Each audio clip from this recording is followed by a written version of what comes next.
Yo, what's going on, everybody? Thank you for clicking on this video. I'm coming at you today with the last set of rankings for week 4 of fantasy football. We're going to be doing quarterbacks and tight ends today. Before anything else, if you've been watching my videos, make sure to subscribe to the channel, drop a like on this video, comment if you got any sit-start questions. I'll be able to get back to you as soon as possible. And if there's any type of video you want to see, just let me know. All right, with that said, let's get into the quarterback rankings. First up, we're going to be having Josh Allen. He's going up against the Baltimore Ravens. The Ravens have been one of the friendliest matchups to quarterbacks this year, and this game has an over-under of 52 points, which is one of the highest on the weeks. And we've seen Josh Allen. Obviously, he's one of the best quarterbacks in the league right now and going to be one of these top options every single week. And at my quarterback 2, I'm going to have the guy on the other side of the ball, Lamar Jackson. He's the quarterback 1 on the year right now. He's leading the league in touchdowns, and he's also gone for over 100 rushing yards and a touchdown in both the last 2 games. Buffalo is definitely a really tough matchup, but they have a lot of guys missing from their secondary, and Lamar Jackson is so good. He's going to be able to dominate any single matchup, and he's a man on the mission trying to get paid, so he's going to keep dominating. Nothing really else to say here. And the last guy that I'm going to have in this tier is Jalen Hurts. He's going up against Jacksonville Jaguars, which actually has been a pretty good defense this year, but he's shown that he's one of the best quarterbacks in the NFL, and especially for fantasy since he runs the ball so much and also scores in that way. It gives him a super low floor while also having a really high ceiling, including all the elite weapons that he now has on the outside. Another top option every single week. I just have him at the bottom of this tier because of the matchup and the matchup on the other 2 sides of the guys. Moving on to my second tier, the first guy I'm going to have there, my quarterback 4, is Justin Herbert. He was pretty banged up last week and did not perform very well against the Jaguars, but they're playing the Houston Texans, and I think that he'll do just fine against them. He also should be more healthy, and there's a decent chance that Keenan Allen gets back. So if he is healthy and Keenan Allen's back, he should be another top option. Regardless, he's going to be in your lineup every single week. And the last guy that I'm going to have in this tier is Patrick Mahomes. This is probably a little bit low for him compared to what most people are used to. He's going up against Tampa Bay Buccaneers, which has been one of the toughest defenses in the NFL for the past couple years, and not much has changed this year. He did struggle a bit against the Colts, but he's just too elite to rank any lower than top 5. Unless Travis Kelce gets hurt, I don't imagine that he'll be ranked much lower than this all year. Now moving on to the next tier, the first guy I'm going to have there is Joe Burrow. He finally had a good week, which I think most of us expected since it was against the New York Jets, but still good to see. And he's playing tonight on Thursday Night Football, going up against the Miami Dolphins, which has actually been the best matchup for quarterbacks, so he should be able to dominate. He has all of his weapons there. There's really no reason why he shouldn't put up a great week this week, and I think for right now he's still locked into your lineup. Another guy I'm going to have in this tier is Kyler Murray. I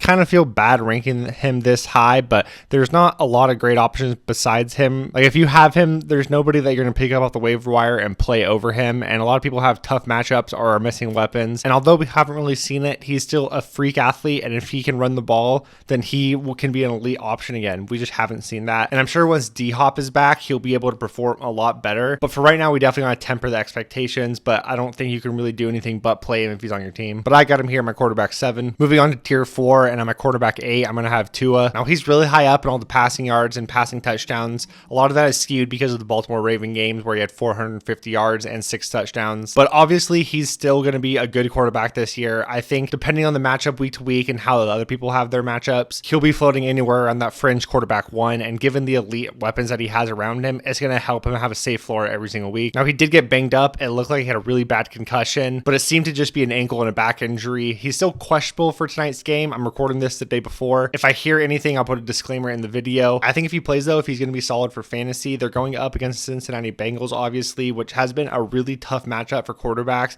but they haven't really played anybody good. But I think Tua is going to be just fine. They always have, and he's always going to have a chance to break some huge plays with Jalen Waddle and Tyreek Hill on the outside. Moving on to my next quarterback, I'm going to have Kirk Cousins playing the New Orleans Saints. Next up, I'm going to have Kirk Cousins playing the Saints in London. The Saints have kind of struggled. The Saints are a really tough matchup, and it has seemed like the Vikings kind of struggled the past 2 weeks, but Kirk Cousins was still like the quarterback 10 last week. He really saved it on a big touchdown at the end of the game. But Justin Jefferson has not seemed like himself, and I'm 100% sure he's going to turn that around. Now, he does have a tough matchup against Marshawn Lattimore, but I think sooner rather than later, he's going to have a bounce back, and it's going to be just fine for him. But I do worry about Kirk and the Vikings traveling. That's why I got Tua ranked ahead of him, but they're really close. I think you go either way. If you're worried about Tua's injury, then definitely you can go with Kirk Cousins. Would not be upset at that. You can also go with the next guy that I have in this tier, which is Matthew Stafford, who's going going up against the San Francisco 49ers. This is also a really tough matchup, and Stafford has kind of struggled as of late. I mean, he didn't get the touchdown from Cooper Kupp because he ran it in, which should have helped it, and Allen Robinson dropped a wide open touchdown. So if a couple things bounce his way, he definitely has a way better day, but the Niners are a tough matchup. That's why I got him ranked at the back of this tier and just kind of how he's looked and struggled, but still a decent option if you got him. All right, to start off my tier 5, I'm going to have Tom Brady. They're going up against Kansas City Chiefs, which has been a relatively easy matchup for quarterbacks, but Brady has struggled so far this year, but he is getting Mike Evans back and still to be determined with Godwin and Julio Jones, but at least having Evans back should help him out a lot. And although their defense is really good, Mahomes is still going to have to put up points and will put up points, and because of that, Tom Brady's going to have to throw the ball too, and I think that's going to help him out overall. But just given how he's looked so far and still the uncertainty about some of his weapons, I can't rank him much higher than this, but I have him on the top of this tier. After him at the quarterback 12, I have Aaron Rodgers, who is going up against the New England Patriots. They've actually been the 7th easiest matchup for quarterbacks this year, but this is actually a run-first team they have, and there's been a lot of weapons kind of filtering in and out for their wide receivers, which hasn't given them a lot of continuity, which Rodgers really needs to perform. And because of that, I think that he has a lack of a ceiling, but he should have a relatively safe floor. So if you need a streamer to just get points this week, then you could do a lot worse than having Aaron Rodgers. I know I see him on the waiver wire in a couple of my leagues, and I've thought about playing him in the places where I'm streaming. Still to be determined, but definitely a good option this week. And after Rodgers, I'm going to have Russell Wilson. He has really struggled so far this year. Luckily for him, he is going up against the Las Vegas Raiders, which has been one of the easiest matchups for quarterbacks, and he has all of his weapons, so he should be able to produce. And now that he's had some time on the field with them, hopefully they're able to play better together. If he struggles again like he has the past couple weeks this week, I think it's going to be a real concern. I know that there's some people that have already thought about dropping him or have dropped him, which I can get behind. And if he really struggles this week, I think you have every right to go ahead and drop him. So we just got to watch and see how this goes, but hopefully he can turn it around now. And after him, I have the guy on the other side of the ball, Derek Carr. The Denver Broncos have been an unbelievable defense so far this year. Patrick Surtain looks like one of the best cornerbacks in the league. He'll probably be shadowing Devontae Adams, which Devontae has struggled, but he should be able to win most matchups. Really got to see how that plays out. I'm not exactly sure how to feel about that. The Raiders are the only 0-3 team in the entire league right now, which is pretty tough for them. So we'll see if they can turn it around against this Denver team, but I don't have a lot of hopes for that. And the last guy I have in my top 15 is Jared Goff. The Lions offense has been one of the best offenses so far in the entire NFL, but Amon-Ra St. Brown has been banged up this week. He should be able to play, but still kind of unsure about that. DeAndre Swift doesn't really sound like he's going to be playing. Still got to monitor that situation, but I think that hurts Jared Goff overall. I don't want to rank him too much higher than that. He is playing the Seattle Seahawks, which is a great matchup, which is part of the reason he's in this top 15 regardless of the weapons. But if they were both playing,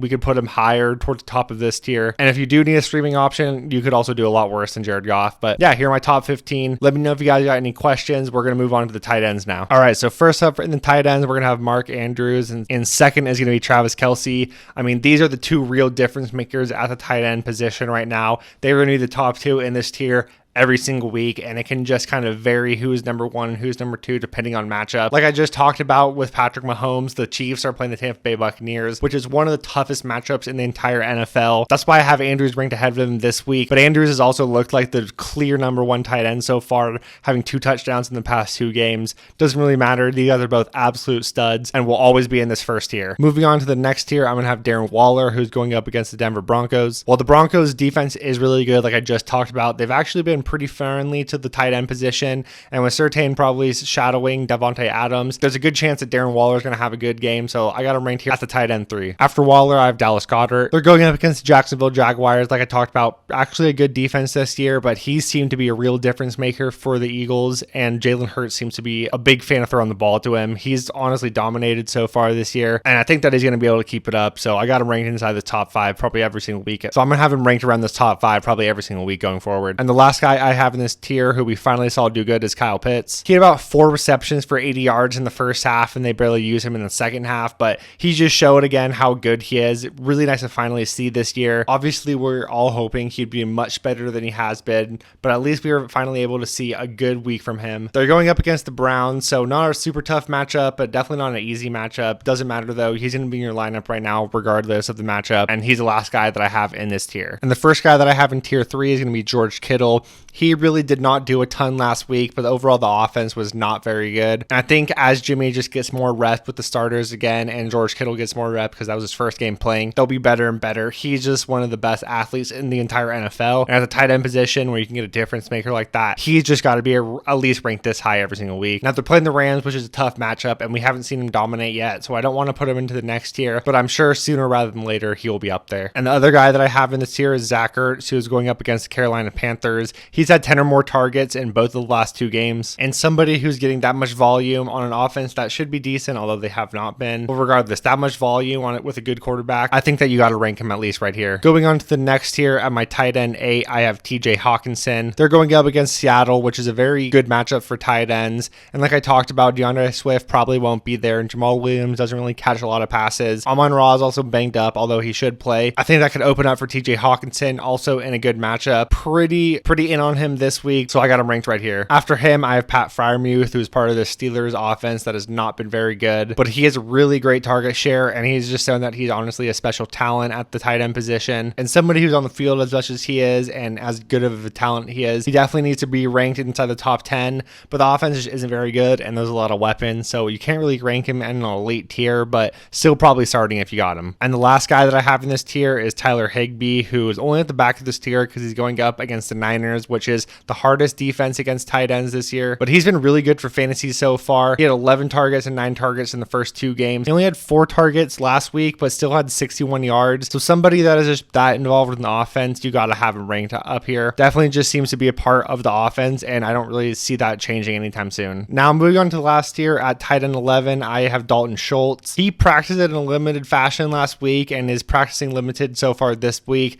I do think that he's going to play, but who knows how much he will actually play. The offense though did look a lot better last week, so that's definitely encouraging to see. And he's always been able to get a lot of targets. So I think if he is playing, you're probably going to be playing him unless you were able to pick up someone like Pat or Higby. But another situation that you'll just have to monitor. After Schultz, I have Dawson Knox ranked. He's gotten more involved in the last couple of weeks, but still not getting a ton of targets. But his whole thing is just scoring touchdowns, and a part of this Bills offense, he's going to have that opportunity always. And this Baltimore game, like I talked about, one of the highest over-unders on the entire week. So there should be a lot of scoring opportunity, but just not a lot of volume to have a safe floor. So I got to rank him lower, but you could definitely do a lot worse at the tight end position than Dawson Knox, and somebody who can score the ball any single week. After him, I have Gerald Everett, who has started off really good, kind of had a down week last week, but going up against Houston, I imagine that they're going to want to have a big bounce back game, and Justin Herbert will be slinging the ball all over the field. Still, a down week last week was only 6 targets.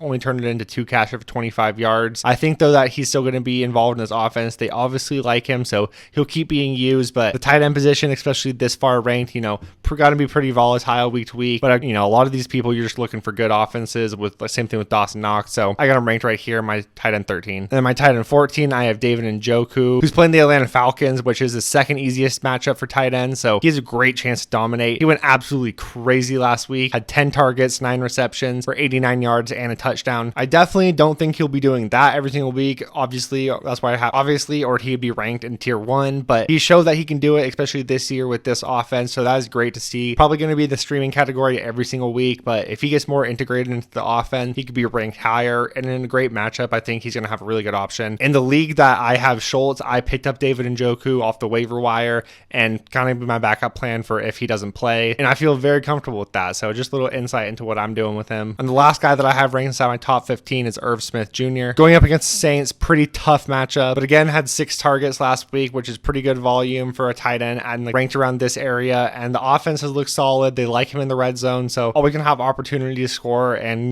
get some big plays. He almost caught a massive touchdown 2 weeks ago that would have easily put him as a tight end 1 that week, and someone who has that ability is definitely going to be in streaming consideration every single week. But I got him ranked right here, my tight end 15. But yeah, here are my tight end rankings, just on my quarterback rankings. Let me know what you guys think about them. If you got any questions, like I said, just leave them in the comments below. I'll be able to get back to you. And until the next video, later.